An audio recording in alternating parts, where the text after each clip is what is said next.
A Safe, Devoted Darkness by HeyJude19, read by Ella Mixmabella. Chapter 2. Hermione's annoyance at unsuccessfully figuring out Malfoy's endgame was usurped the next morning. Hermione brushed her teeth, rinsed and spat. She bared her mouth to the mirror for a final inspection and then felt her first jolt of pain. She whimpered and clutched her mouth. Dental pain was singular for how invasive it felt. Growing up the daughter of two dentists, Hermione never developed the innate fear that so many patients brought with them to appointments. Still, she'd had some procedures done that she could confidently say felt unpleasant enough that she'd never want to relive the experience. She wasn't the type of masochist who enjoyed a thorough tooth scaling or root planing, but could endure it in the name of preventative health. The slip of a human hand and a sharp jab into the gum was not an easily forgotten pain. Hermione felt it now. Something pushed its way down from her top gum. Burning tears streamed from her eyes as she braved the mirror again. She pulled back her lips and gasped out labored breath as she watched its sharpened tooth fight its way into position. She remembered how it felt in fourth year when Malfoy had accidentally hit her with a jinx meant for Harry. But a dense Sorgo curse only made her existing teeth grow larger. This particular feeling of her mouth rearranging itself to accommodate a new addition made her sink to the floor for the sheer agony of it. She covered her mouth with shaking hands and sank down on trembling legs. Why? Why was this happening to her? What had she done? Had someone cursed her? Poisoned her? When one fang finally seemed settled, rooted permanently in the home of her gum, Hermione only experienced a few moments reprieve before the process began on the other side of her mouth. A symmetrical torture. She squeezed her eyes shut and counted breaths until it finished. Wiping sweat and tears from her face, she heaved herself to standing and beheld her reflection. Hermione could tear into a man's flesh with these fangs. She could rip and tear sinew, gorge herself on fleshy tissue while warm blood trickled down her chin. Unlike the previous mornings, with their painful, disturbing visions and experiences, these made her feel different. These gave her an edge in an attack. She'd never been much of a physical threat. If you got her one from her, she could be easily physically overpowered. But these shiny, gleaming white weapons made Hermione the danger. These were an intimidation she could leverage if needed. If needed, she repeated to herself, but wouldn't it be fun to test the capabilities of this newfound oral feature?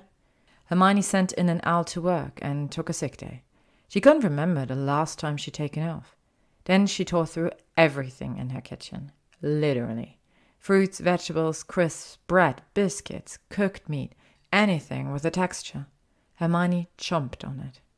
Eventually she grew bored of the contents of her kitchen. She needed something else, something more exciting to test the fangs. Hermione found herself staring down at her own hand. Thus far, she'd experimented with different bite pressures and length on bigger pieces of fruit, seeing how precise she could puncture an apple, for instance. How precise could she be on a body? She couldn't say she wanted to taste flesh, nor did she feel the call to drink blood, despite how vampiric she may currently appear. But she wanted to know the limit. A scientific exploration of a bite radius and fang sharpness. Hermione held her hand up in front of her eyes. Her gaze zeroed in on the fleshy part of the skin between her thumb and pointer finger. It wouldn't make for a good test site. Her gaze slid to her wrist, and she caught the time. Dinner with Ginny and Harry. It was time for dinner there, please. She dropped her hand, ashamed of herself. She'd wasted an entire day ruminating over her absurd situation instead of trying to find a solution for a problem. Because that's what this was, a problem. A problem she needed to solve. A smiling couple greeted Hermione in a new two-bedroom flat. Both Harry and Ginny bestowed a kiss to the cheek and ushered her to sit for dinner. Sorry about... Hermione waved her hand at her fangs as she sat. Not sure what on earth is going on, but I think I'll make a healer appointment tomorrow. What for? Asked Ginny. These?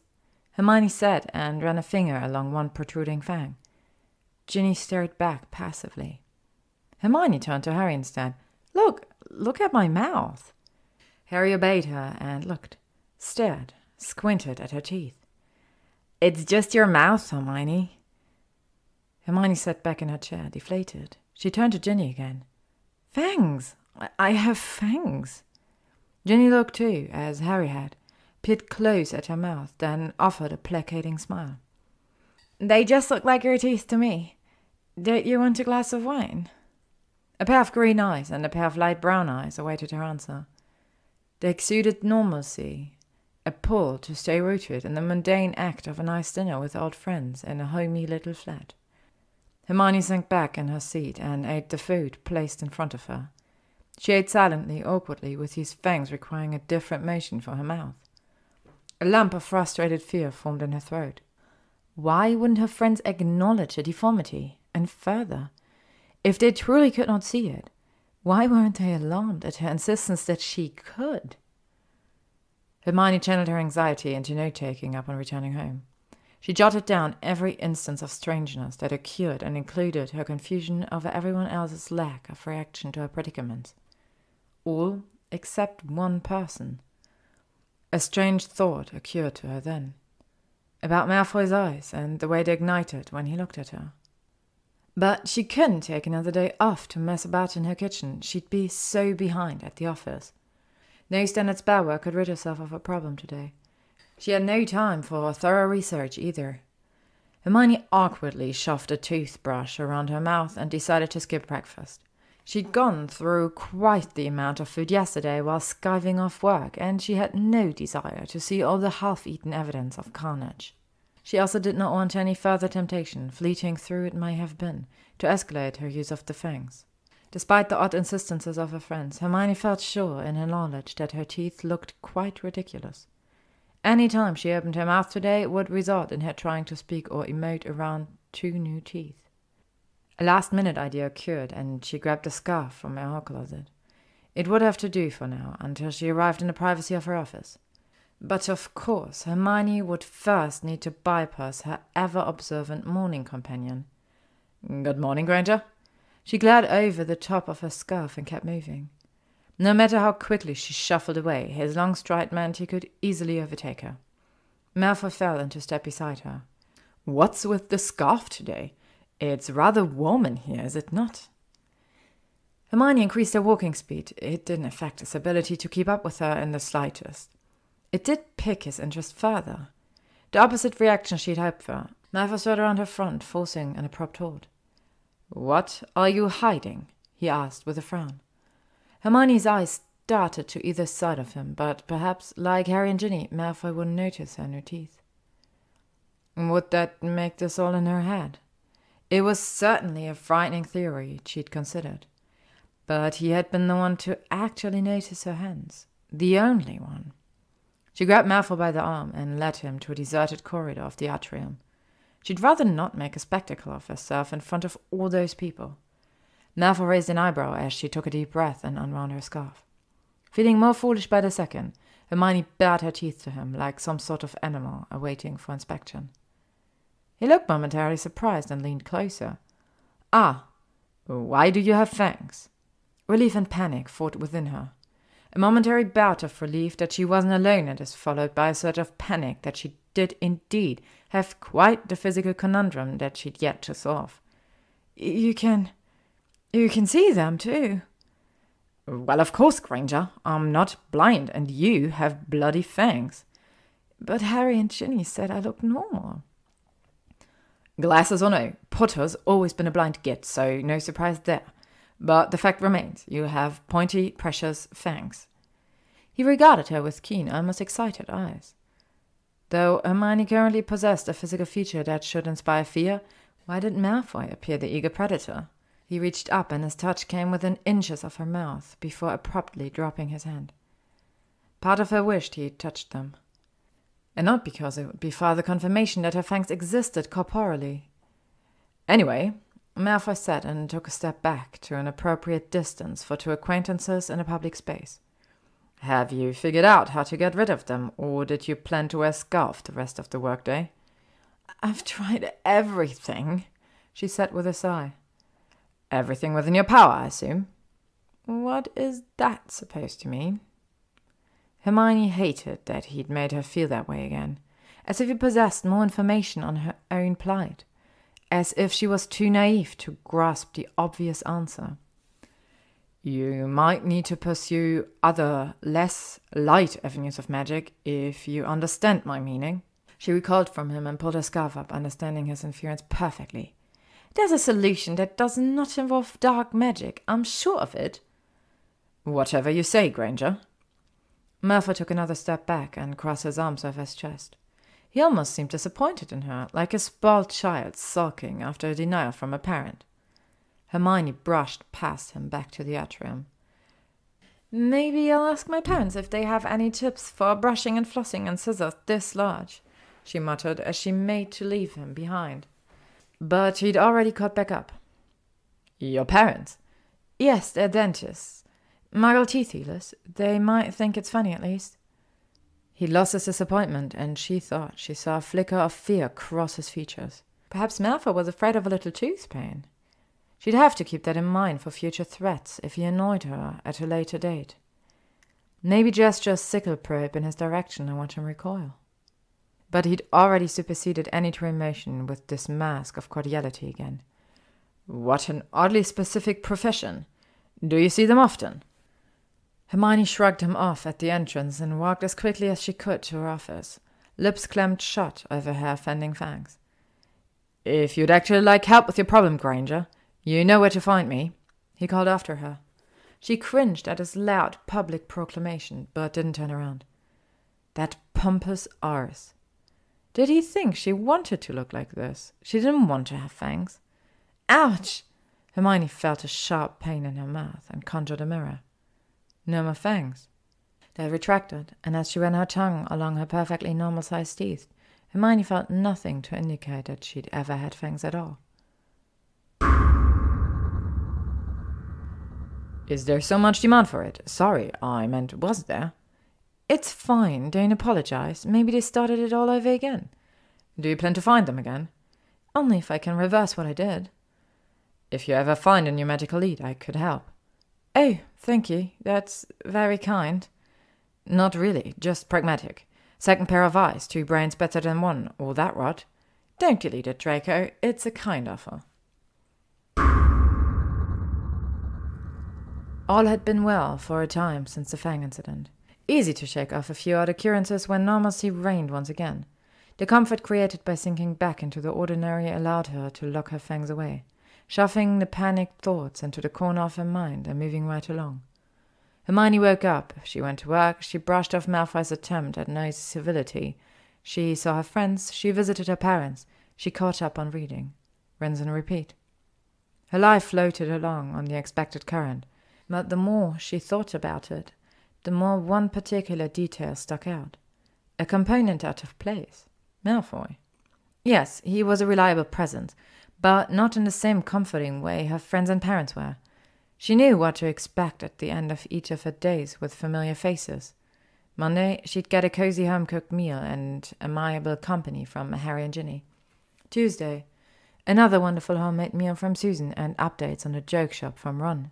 Wednesday, she dined with her parents, and they caught her up on the dental office and family gossip. Thursday night, she spent on herself, an early reward for almost surviving the work week that involved a bath and a glass of red wine. Friday, she'd find herself back at Ginny's with Susan, so Harry and Ron could have their pub night, and Luna would join for some female bonding involving movies and alcohol. She knew exactly how each of these nights would play out. So predictable, she could almost script them. And there was nothing wrong with that, Hermione told herself.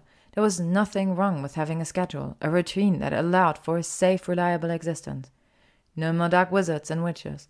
No more wars fought by teenagers. Just a happy, continuous cycle of friends and family. And Draco Malfoy. But she couldn't square Malfoy's presence in her contented little bubble. Because he often said odd things to her, she realized. His statements weren't trying to soothe her. They weren't coming from a place built upon years of love and friendship, forged in childhood and carried through the horrors of war. He seemed intent to jar her in some way, be it with an overly familiar greeting, an insistence to walk with her, an urge to natter on about books or interrogate her about her career duties. And lately, his unspoken actions seemed more liable to provoke her. She'd experienced that brief epiphany when she dragged him to a more private spot to show him the fangs. When she touched him, when she thought for a wild moment he might touch her.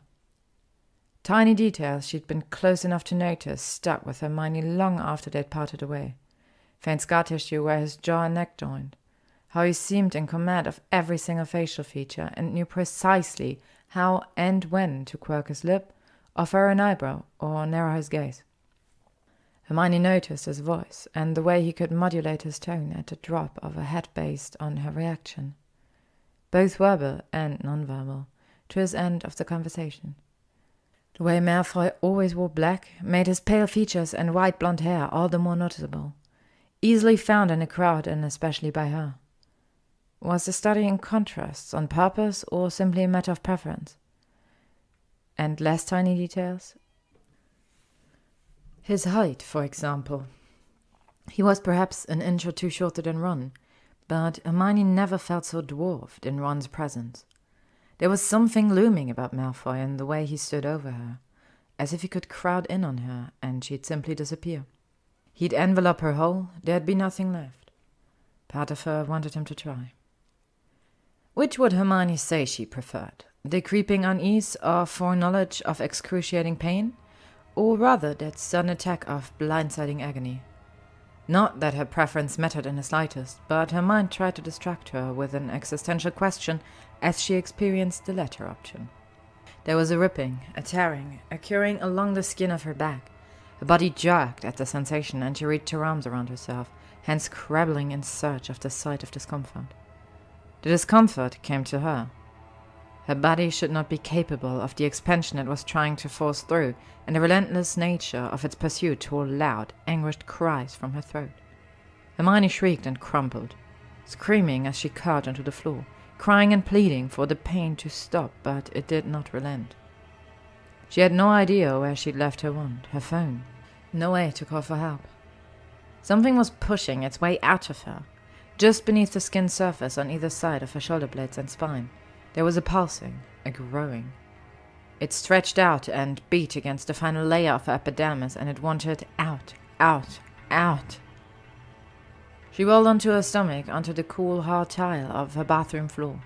Normally, putting her cheeks against the floor wouldn't be considered a comfort, but Hermione leaned into this feeling, this small sensation that didn't feel utterly wretched. It did not work. Her body decided to just surrender and assumed a prone position that would let whatever the hell was beating against her to expand to its full potential. She felt the first tear as it broke the surface, and she screamed again, her throat already raw from the effort. Hermione hadn't yelled in such uninhibited, involuntary way since she'd been on the receiving end of several crucials from Bellatrix Lestrange's wand. The Cruciatus curse inflamed every single pain receptor simultaneously. Hermione would never forget how she'd been completely at the mercy of their torture, no control over the way she trashed her limbs, screamed incoherently. Another existential question. Did Hermione prefer general omnipresent pain? The kind that didn't let her think about the origin, just felt and suffered? Or did she prefer the localized version with a specific site? This torture now had no name, no face, just a fervent desire to have its way with destroying and reshaping her anatomy.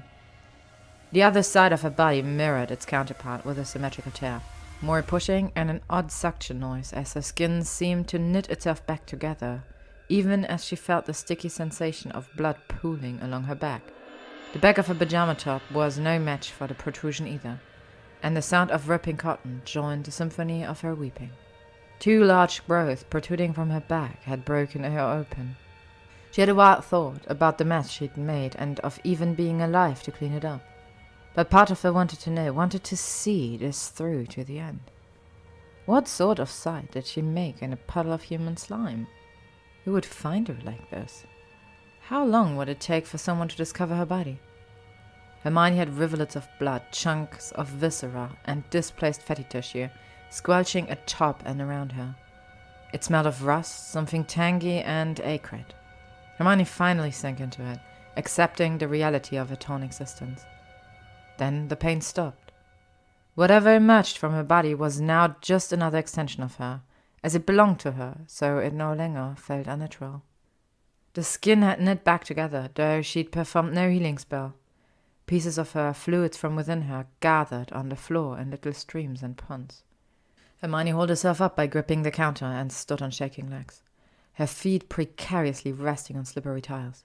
She raised her eyes to the mirror. Her shirt hung off her shoulders in tatters, because wings had burst out of her back. Scaly, pearlescent wings, several feet in diameter, stood to attention and awaited her reflexive instruction. Free of the fog pain, Hermione's sweat-soaked, tear-streaked face gaped at this new fantastical development. As natural as reaching out her hand to touch something, she lightly flapped them. One banged against the door, the other rustled her shower curtain. Centering herself, she focused on the connection, on the place where her wing joint met her back. More graceful this time than her awkward test flap, she carefully brought both forward to wrap around her. Hermione brought tentative fingers up to the newborn skin and caressed along one wing. With no feather to be found, it felt durable yet light, sturdy enough to support and protect an airborne creature, but not as heavy and sharp as the dragon-like scales from the other day. Each wing ran almost the length of her, beginning at just above her ankles and reaching about a foot above her head. A memory struck, the sensation of polyjuice potion. The way it had bubbled beneath her skin, torched through her veins, remade her into a part feline. She'd looked and felt ridiculous, a creature of the in-between, not quite a girl, not quite a cat. It hadn't felt interesting or powerful in the least. She'd only been mortified at both her physical characteristics and that she'd bungled the potion so badly with the mistaken ingredient of the cat hair. But this creature in the mirror inspired entirely different feelings altogether. She felt powerful, a sight to behold, admire, and fear. Her eyes seemed to sparkle with the knowledge of this confidence. Hermione envisioned how, in the heat of an argument or challenge, she could briskly unfurl her wings, take up some more space, perhaps even take flight above an opponent. These were the appendages of someone who could subdue and conquer. Who would stand proudly at the edge of a battlefield, triumphant and tall over her animals? A current of energy ran through her. A surge she couldn't explain. The trickling of strength grew and spread until she felt her palms jut out and down towards the mess of blood and gunk on the floor. A burst of magic sparked from her fingers, and without having said any incantation, the muck vanished. Hermione gasped and shrank away. Her wings, as if sensing her sudden turn to despair, retracted into her back. She could feel them nestled there, warm and snug and contained. For now. He was there. Of course he was. Unflippable and chilling across the atrium from her. But she held his gaze locked onto it like a predetermined target and stepped decisively across the room to him, passing easily through the mourning throngs. A pull towards him. She had no answers of her own, and the distressing nature of her bodily change, coupled with the previous dismissive attitude of her friends, had pushed her to this. That was what she told herself, anyway. But not only had Malfoy immediately believed her, had offered to help even, but she'd seen the glow in his silvery eyes when she presented her cracked skin and then the fangs. Fascinated and curious, it was more than just a light banter. The momentary teasing he engaged in with her every morning. Well, she'd certainly have something to show him today. "Good morning, Granger. I need you to come with me." Hermione turned on her heel and walked quickly away towards her office. When she realized she walked alone, she spun around to see him scrambling to catch up. She raised an eyebrow. "Isn't that what you've been angling for this whole time? I'm inviting you up to my office." "Forgive me my momentary surprise at your change in attitude. You just had to want me to come with you, so now I will." Hermione led Malfoy to her office, and he looked around with keen, appraising eyes at the space. "Not much of a decorator, I see." "I have much more pressing things to see to than filling my office with superfluous trinkets." "Feels rather impersonal, don't you think?" "It's about to feel a whole lot more personal," she muttered. Malfoy didn't move or speak. He just stood in all his imposing height and self-possessed stature and waited her out.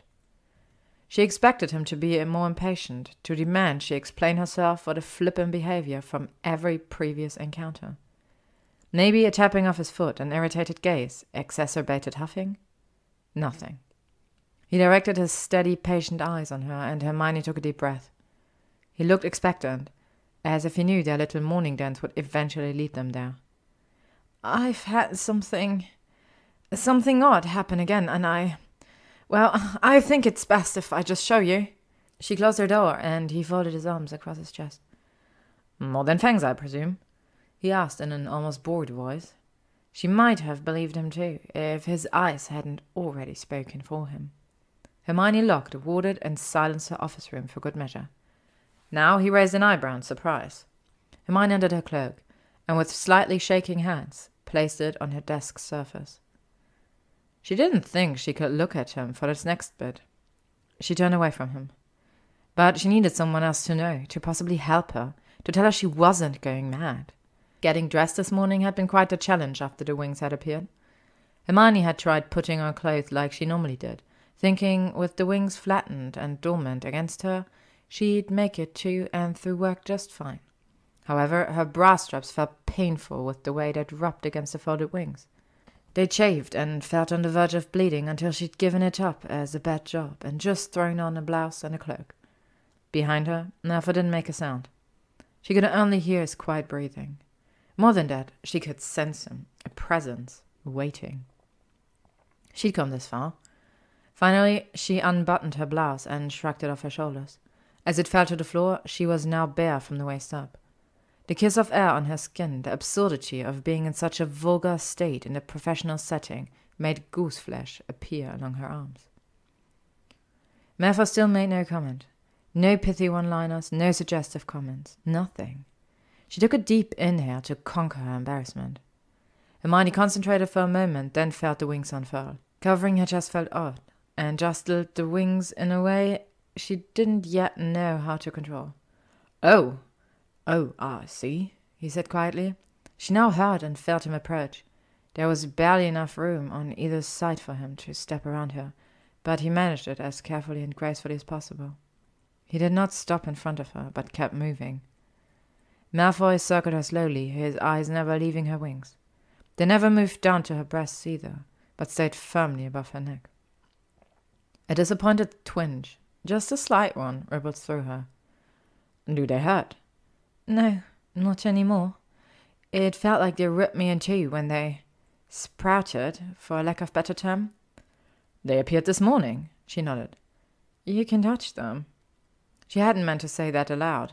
Hermione hadn't realized until that moment that she'd always intended for him to touch the wings, to satisfy the curiosity of how it would feel for another's hands to feel this new piece of her, specifically his hands.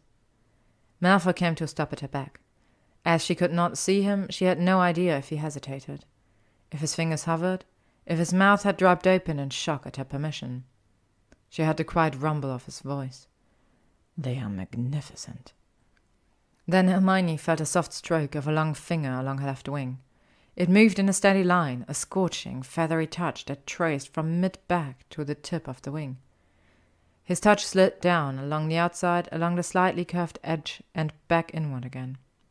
She'd never felt such a tenderness in such a light caress. Her brain reminded her to gather evidence from this experience and not just suppress shivers.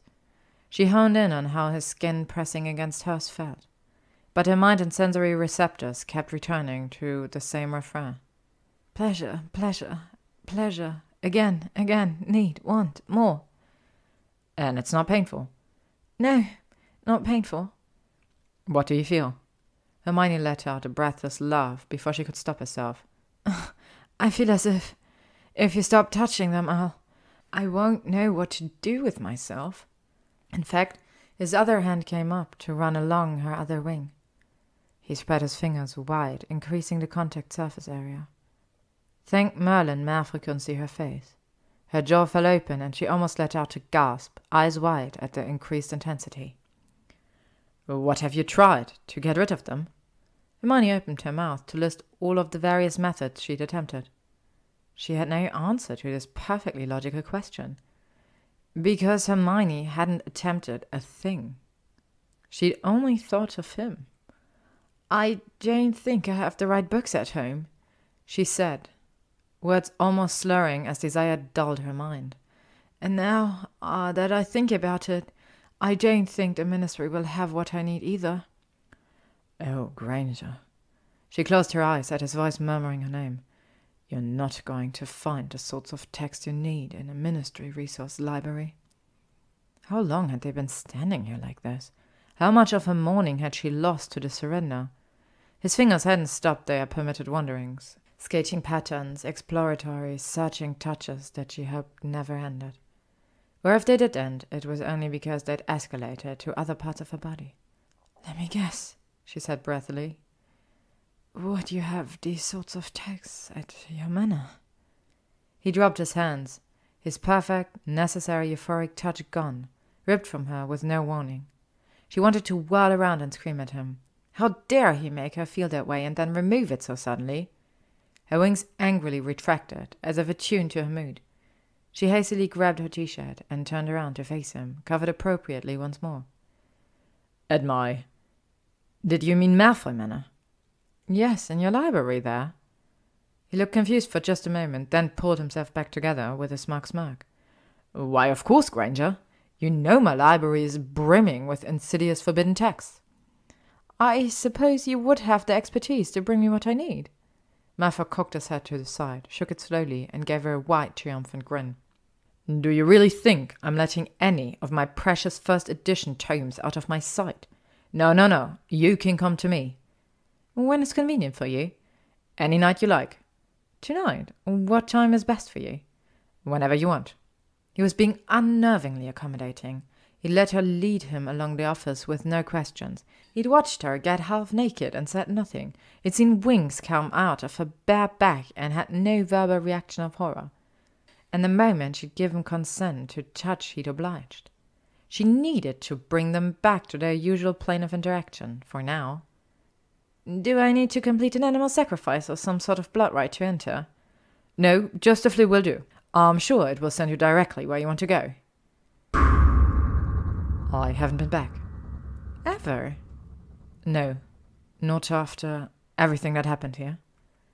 "Is it that you can't, or that you don't want to go back?" "If I had to return to the manor, I understand that I wouldn't hesitate to conjure fire and then spit on the ashes." "Surely you wouldn't need to resort to such a dark method." "It's just a cursed fire, Granger. If you can control it, there shouldn't be an issue." To be continued.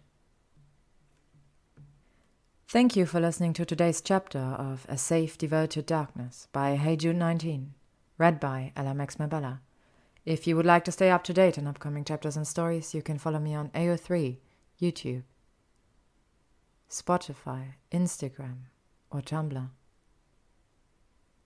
Stay tuned for more spooky content.